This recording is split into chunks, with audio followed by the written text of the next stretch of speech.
morning. Welcome to Breakfast with Ben Thompson and Seema Katecha. Good morning. Our headlines for you today. A week after the Taliban regained control of Afghanistan, US troops fire tear gas in Kabul to push back thousands who are desperate to flee. Americans are told not to gather at the capital's airport because of possible security threats from Islamic State militants. Former Prime Minister Tony Blair, who sent troops into Afghanistan 20 years ago, describes the US decision to withdraw as tragic, dangerous and unnecessary. And in other news, COVID antibody tests are offered to the public for the first time. And good morning. Coming up in sport, Liverpool great Terry McDermott has been diagnosed with dementia. The 69-year-old made 329 appearances for the club. It comes in the same week Manchester United and Scotland legend Denis Law announced his diagnosis.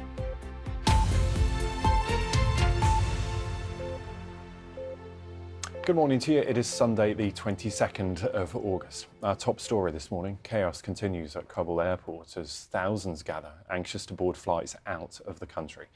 It's been reported that some needed medical help after being crushed.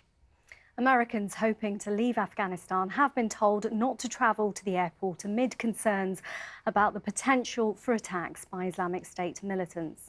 Meanwhile, efforts to evacuate British citizens and Afghans who supported the UK continue. Nearly 4,000 people have now been flown out of Afghanistan since last Sunday, as Simon Jones reports. Desperate to leave. Their goal, to get inside Kabul airport and get out of the country. But the chaos and confusion continue. Taliban fighters keep guard outside. Even some people who do have valid travel documents are unsuccessful. We've got a legal visa. Many people who are coming here don't have the right documents, but we've got the visa and they won't let us through. Britain's ambassador leading the UK's rescue mission has relocated to the airport from the embassy. In a statement, Sir Laurie Bristow said, "The scale of this effort is enormous and is without doubt the biggest international challenge I have worked on as a diplomat. Lives are at stake, and I am incredibly proud of the tenacious efforts of my team during these challenging times." And these are some of the 3,821 people the UK has so far helped get out of the country. The MOD tweeted this photo, along with thanks for all those working on the evacuation.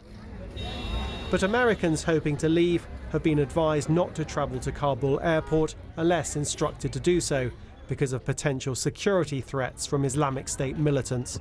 The US is still hoping to complete the evacuation by the end of the month. We're fighting against both time and space.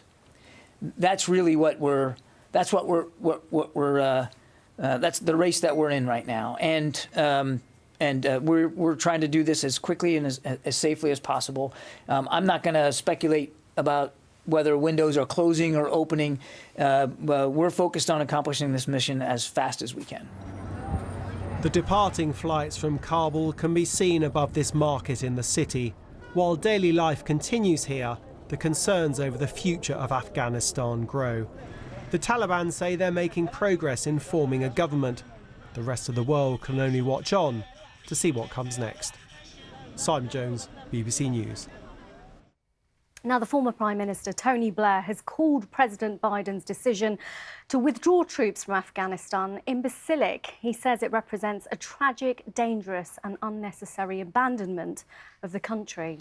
Well, Mr Blair, who sent troops to Afghanistan 2 decades ago, has urged the government to help all Afghans who supported the UK, calling it a moral obligation. Our political correspondent, Chris Mason, has the details. He's the former Prime Minister most often remembered for the controversies that swirled around the conflict in Iraq. But before the war there came this moment in 2001, when he committed British troops to Afghanistan shortly after the September the 11th attacks. Military action against targets inside Afghanistan has begun. I can confirm that UK forces are engaged in this action. The world understands that whilst, of course, there are dangers in acting, the dangers of inaction are far, far greater. 20 years on, his critique of President Biden's decision to pull out is unflinching. He writes, "We didn't need to do it, we chose to do it. We did it in obedience to an imbecilic political slogan about ending the forever wars," a phrase the president has used. Mr Blair adds, "We did it with every jihadist group round the world cheering." He sets out his argument in a 2,700-word article published on his website, in which he paints the Taliban as part of a bigger picture, what he calls radical Islam, a desire to turn the religion into a political ideology that's exclusionary and extreme. Taking this on, he says, is a strategic challenge comparable to the decades-long threat the West faced from communism. And when looked at like this, the decision to pull out of Afghanistan is a mistake. If the West wants to shape the 21st century, it will take commitment, he concludes, through thick and thin. The issue, though, in Western countries, in democracies, is long-term, open-ended military commitments do require public support. Chris Mason, BBC News. Much more on the situation in Afghanistan coming up throughout the programme, but let's have a look at some of the other news this morning, because adults in the UK who test positive for COVID-19 will be invited to take part in a new programme that aims to find out more about the effectiveness of vaccinations. Now, from Tuesday, up to 8,000 volunteers a day will be sent 2 antibody tests to do at home. Chichi Izundu's got the details. This research is trying to work out whether people get antibodies from vaccinations or the virus itself. Antibodies are part of the body's natural defence system, and they can take time to develop. Most people make antibodies within 28 days of being infected or vaccinated, but it can take longer. Unlike some other blood tests, you don't need to fast, and you can do this test at any time of day. Just don't do your test or post your test on a Saturday, as it might sit in the post for too long. Any other day is fine. For the first time from Tuesday, any adult in England, Scotland, Wales and Northern Ireland who has a positive PCR test will be offered the chance to have 2 antibody finger prick tests at home. Check that your test is addressed for you before starting. This is especially important if other members of your household are also having the test done. Lay your kit out on a low table and get familiar with the components. The 2 tests, one to be taken as soon as you test positive and the other 28 days later, will look for a response to the vaccination, and the other will look at past infection only. The UK Health Security Agency is working alongside NHS Test and Trace to monitor levels of antibodies in positive cases. They hope to test up to 8,000 people a day and will also use the data collected to help provide further insight into vaccines, especially when it comes to different variants. But people are still being reminded that testing positive for antibodies doesn't mean you're immune, and that they should still follow government guidance if they display any symptoms of the virus. Chichi Izundu, BBC News. At least 8 people have died in the state of Veracruz as Hurricane Grace tore through eastern Mexico, causing widespread disruption. Meanwhile, in the United States, a state of emergency has been declared in parts of New York State as Hurricane Henry is expected to make landfall later today. Our reporter Tanya Dandrinos has more. A star-studded homecoming concert. A grand celebration of New York City's emergence from the worst of the COVID-19 pandemic.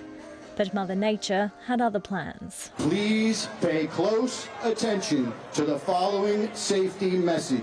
Due to approaching severe weather, all persons should move quickly and calmly to the nearest exit. Around 6 million people living in coastal parts of Long Island, Connecticut and Massachusetts have been issued with hurricane warnings. A state of emergency has been declared in parts of New York, with winds of 120 kilometres per hour forecast, along with as much as 6 inches of rain. While hurricanes are rare for this stretch of the US coastline, New York Governor Andrew Cuomo pleaded with residents to take the storm seriously. I can't tell you how many people I have, in the middle of a storm, helped out of a house, carrying everything on their back through floodwaters, with their children, putting them into boats in dangerous situations, and people saying to me, I should have left yesterday. I should have left yesterday. Please, please don't make that mistake. It comes after Hurricane Grace tore through eastern Mexico on Saturday, leaving widespread destruction. A number of people have died, including a mother and 6 of her children. As they were taking them out, they took out my wife and my other children. They pulled out a 4-year-old, then an 8-year-old, a 2-year-old girl, and a newborn who was only 15 days old.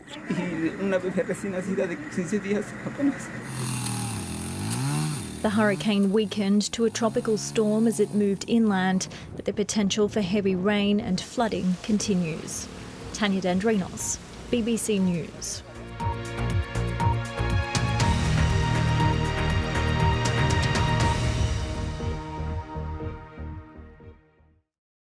See the headlines as they happen and watch BBC News live in the app and get the full story with bbc.co.uk/news. Follow the story for all the latest with BBC News.